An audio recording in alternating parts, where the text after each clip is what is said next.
এক মিনিটে 5টি হাদিস, জীবন বদলানোর শিক্ষা। 1, রাসূলুল্লাহ সাল্লাল্লাহু আলাইহি সাল্লাম বলেছেন, কোন বান্দা ক্ষমা করলে আল্লাহ তার মর্যাদা বাড়িয়ে দেন।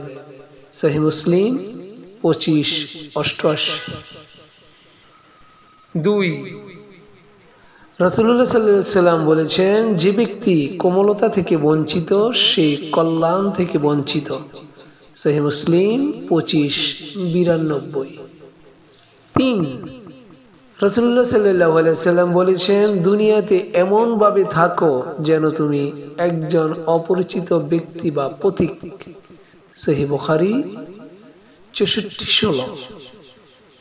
4, রাসূলুল্লাহ সাল্লাল্লাহু আলাইহি সাল্লাম বলেছেন, যে ব্যক্তি জ্ঞান অর্জনের জন্য কোন পথে চলে আল্লাহ তার জন্য জান্নাতের পথ সহজ করে দেন। সহিহ মুসলিম 2699। 5, রাসূলুল্লাহ সাল্লাল্লাহু আলাইহি সাল্লাম বলেছেন, কিয়ামতের দিন মুমিনের পাল্লায় উত্তম চরিত্রের চেয়ে ভারী কোনো জিনিস হবে না। জামে তিরমিজি 2002।